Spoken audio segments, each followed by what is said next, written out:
Bengali paper one previous ইয়ারের question paper সিটের জুলাই 2024-এর সিটের জুলাই 2024-এর কোশ্চিন খুবই গুরুত্বপূর্ণ কোশ্চিন। আসুন আলোচনা করি। ল্যাঙ্গুয়েজ 2 যারা নিয়েছিলেন বেঙ্গলি হিসেবে তাদের জন্য পেডাগজি সেকশনটা খুবই গুরুত্বপূর্ণ একটা সেকশন।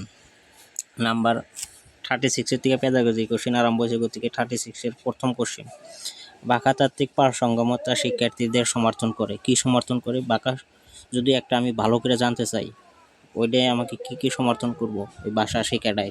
এই কথাটাই এই কোশ্চিনে জিজ্ঞাসা করছে। 1 নম্বর অপশনে কি আছে? ব্যাকরণগত রূপে শুদ্ধ ও অশুদ্ধ বাক্যগুলির মধ্যে পার্থক্য। আমি ভাষা শুদ্ধ করে জানলেই যে ব্যাকরণ সব জানবো এটা তো কোনো কথা না, এটা গতিকে 1 নম্বর হতে পারে না। 2 নম্বর, ব্যাকরণগত রূপে শুদ্ধ না হলেও সাবলীলভাবে বলতে পারা। একদম রাইট অ্যান্সার। ব্যাকরণ জানি না বলে যে আমি ভাষা শুদ্ধ করে করতে পারবো না, এটা তো কোনো কথা না। গতিকে ল্যাঙ্গুয়েজ পারসঙ্গমতা যেটা লিঙ্গুইস্টিক 1 নম্বরে 36-এর 2 নম্বর কোশ্চেনটা রাইট অ্যান্সার। 3 নম্বরে কি কইছে? 3 নম্বরটাও দেখেন তো একটু। ভাষাকে কখন এবং কিভাবে ঠিক মতো ব্যবহার, এটাও আপনি খালি ভাষা জানলে হবো না, কোন ভাষা কিভাবে কোন সময় কইতে লাগবো ওটাও জানতে লাগবো। তাহলেই না কম্পিটেন্স যেটা থাকে ওটা না, তাহলে হে ফুলফিল হবো। উত্তর আর বেশি পরিমাণে ইংরেজিতে করা এটা হতে পারে না। নেক্সট,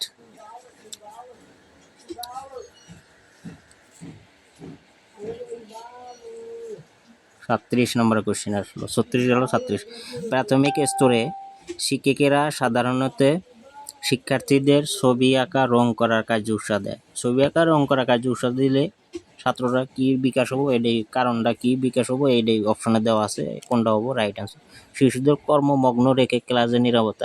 একজন স্টুডেন্ট কখনোই কর্মমগ্ন রেখে যে ক্লাসের যেটা ডিসিপ্লিন এটা মেনটেন করবো, টিচারে এটা করতে হতে পারে না। শিশুদের সূক্ষ্ম স্নায়বিক দক্ষতা বিকাশ, গ্রোস মোটর আর যেটা ফাইন মোটর, এইটা বিকাশের জন্যই ফাইন মোটর বিকাশ হবো রং করা ছবি আঁকা, এটাই কইছে answer. 137, 2 is the right answer. আমোদজনক এটা হতে পারে না, শিক্ষার্থীদের বিশ্রাম এটা হতে পারে না। নেক্সট, শিশুরা তখনই একটি ভাষা সবচেয়ে কার্যকর রূপে শেখে যখন তাদের কি হয়, একজন সুদক্ষ ভাষা আছে কিন্তু তার সাথে আমার সাথে স্টুডেন্টের সাথে কোনো নাই, শেখা পারবো না। একটি ভালো পুস্তক আছে কিন্তু ইন্টারাকশন নাই। বাধ্যবাধকতার রুল রেগুলেশন থাকলে শিখতে পারবো না। মোটিভেশন আছে, মানে ভাষা শেখার প্রতি যেটা আগ্রহ এটা আছে, তাহলে কি হবো, ভাষাটা অটোমেটিক শিখতে পারবো। Next, 139 question number. একজন শিক্ষক তার ক্লাসে দলগত আলাপ আলোচনা এবং সহপাঠীদের মধ্যে পারস্পরিক মত বিনিময়ের কাজ প্রসারিত করেন। দলগত গ্রুপ ডিসকাশন যেটা শিক্ষক তার স্টুডেন্টের মাঝে এটা গ্রুপ ডিসকাশনটা খুব একটা উৎসাহ দিয়ে থাকেন। এক্ষেত্রে তিনি বানান অথবা উচ্চারণগত অশুদ্ধি সংশোধনের ব্যাপারে মাথা ঘামান না। কি হইতেছে কিন্তু গ্রুপ ডিসকাশনের মেন ফোকাসটা রাখছে। টিচারে স্টুডেন্টের গ্রুপ করে ওটা মেন ফোকাসটা দিছে।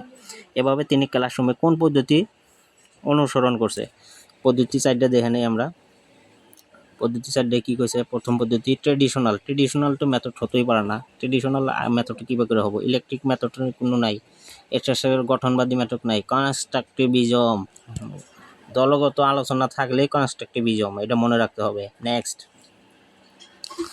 একজন শিক্ষক হিসাবে আপনি দেখলেন যে প্রদত্ত পাঠটি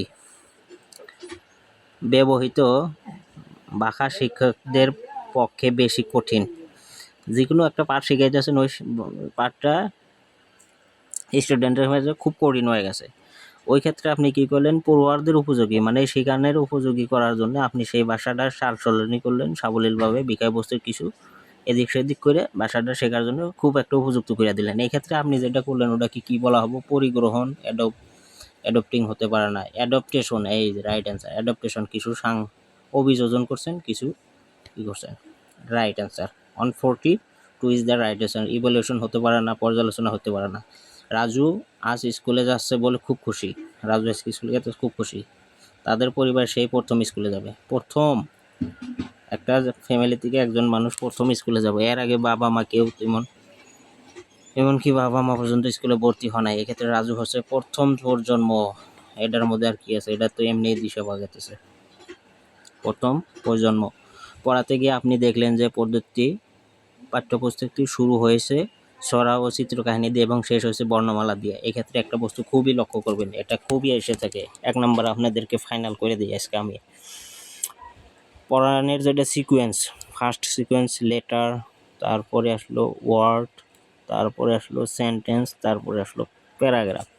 আপনি যদি লেটার জানেন ওয়ার্ড বানাতে পারবেন, ওয়ার্ড বানাতে পারলে সেন্টেন্স বানাতে পারবেন, সেন্টেন্স বানাতে পারলে প্যারাগ্রাফ বানাতে পারবেন।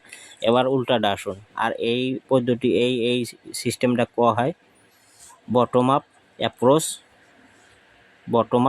মানে তলের থেকে উপর পিলে যেটা থাকে বটম আপ অ্যাপ্রোচ বলে কয়। আর এটার যখন উল্টাটা, প্রথমে প্যারাগ্রাফ মানে এই যে ছড়া চিত্র কাহিনী এটা শিখছে, তারপরে শিখছে বর্ণমালায় আছে, তারপরে লেটার আছে মানে ওয়ার্ড সেন্টেন্স লেটার, মানে উল্টা বিলে আছে। এটা হইতেছে আপনার টপ ডাউন অ্যাপ্রোচ, মানে উপরের থেকে তল বিলে আছে, টপ ডাউন অ্যাপ্রোচ। অ্যান্সার হবে 2 নাম্বার টপ ডাউন অ্যাপ্রোচ, মনে রাখতে হবে। আর এটা ইলেকট্রিক এগুলো নাই, এই দুটোর মধ্যেই আইসা থাকে, সবসময় কোশ্চেনটা আয়া থাকে, মনে রাখতে হবে। 143 বাঁকা যখন কোনো রীতি পদ্ধতিভিত্তিক অনুশীলন ছাড়া স্বাভাবিকভাবেই শিখে ফেলা হয় সেটিকে বলা হয়, মানে কোনো নিয়ম কানুন নাই, আপনি যে ভাষাটা শেখে মানে একটা আপনি শিখলে একুইজেশনের যে আপনি শিখে। আর যেটা লার্নিং ওটার মধ্যে কিছু নীতি নিয়ম থাকে, একজনের দ্বিতীয় ভাষা মানে প্রথম ভাষায় যেটা থাকে ওটা আপনি শিখে, মারপেটে থেকে জন্ম নিয়ে যেটা সবসময় মনে রাখবেন।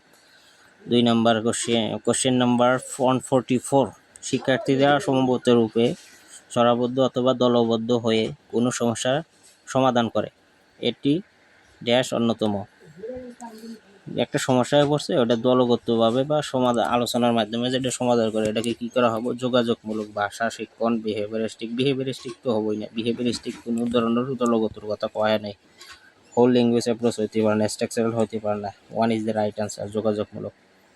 145 দূষণ বা প্রদূষণের বিষয়ে উপরে একটি পাঠ পরিকল্পনা লেসন প্ল্যান প্রস্তুতের প্রথম পদক্ষেপ কোনটি হবে?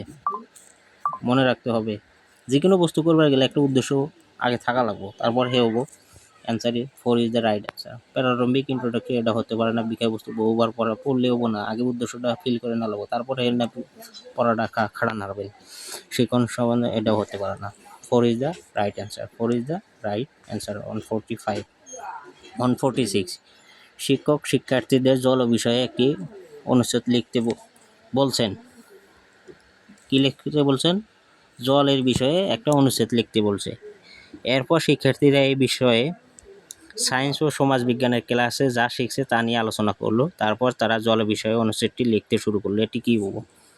লিখবার করলো জল বিষয়ে, তারা সায়েন্স সমাজ বিজ্ঞান নিয়ে এগুলো নিয়ে মাথা মেরে তারপরে আসলো জলটা লিখলো। এটা কি হলো? ব্যবহারিক দৃষ্টান্ত হবো না।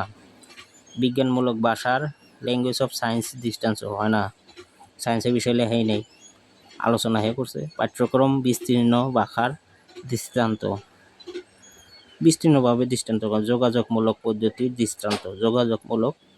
পদ্ধতির দৃষ্টান্ত 146 3 number is the right answer. পাঠ্যক্রম বিস্তীর্ণ ভাষার দৃষ্টান্ত 3 নাম্বার রাইট আনসার, যোগাযোগমূলক এটা হতে পারে না। নেক্সট 147 আপনি এমন একটি গ্রামে জন্ম নিয়েছেন, বড় হয়েছেন যেখানে সবাই হিন্দিতে কথাবার্তা বলে, মানে আপনি হিন্দি পরিবারে জন্মগ্রহণ করছেন। আপনি সেই ভাষাটিকে কোনো স্কুলে না গিয়ে ব্যবহার করতে পারেন, মাতৃভাষার কথা কইছে। পরে স্কুলে গিয়ে আপনি ইংরেজি, সাংস্কৃতিক, হিন্দি, উর্দু শিখলেন এবং আপনি ইংরেজিতে সাবলীলভাবে কথা বলতে পারেন। এক্ষেত্রে আপনার প্রথম ভাষায় মানে মাতৃভাষা, এর মধ্যে কোনো নেই। হিন্দি ভাষা আসলে এনেও মেনশন করছে 2 নাম্বার কথা। 147 2 ইজ দ্য রাইট অ্যান্সার। 148 একজন শিক্ষিকা সত্যিকারের ছাতা, বর্ষিত, স্ক্রুড্রাইভার ইত্যাদির মতো কয়েকটি জিনিস ক্লাসে নিয়ে আসলেন। এরপর তিনি শিক্ষার্থীদের সেই জিনিসগুলো 2-3 লাইনের মধ্যে বর্ণনা করতে বললেন। শিক্ষার্থীরা আনা বস্তুগুলোকে কি ভাষা বলেন? রিয়েলিয়া, মানে একদম বাস্তব বস্তু নিয়ে এসে পড়ানোর জন্য। 148 4 is the right answer. 149 ক্লাসে কাল টেন্স শেখাতে গিয়ে আপনি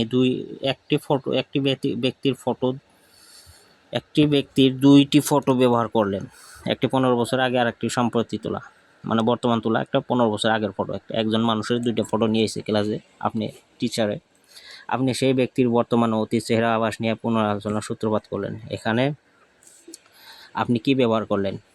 নির্দেশমূলক ব্যাকরণ, গঠনমূলক ব্যাকরণ, শিক্ষা বিজ্ঞানমূলক ব্যাকরণ, নিয়ম বা সূত্রভিত্তিক। রুল বেসড তো এটা হতেই পারে না, স্ট্রাকচারাল হতেই পারে না, প্রেসক্রিপটিভ হতেই পারে না।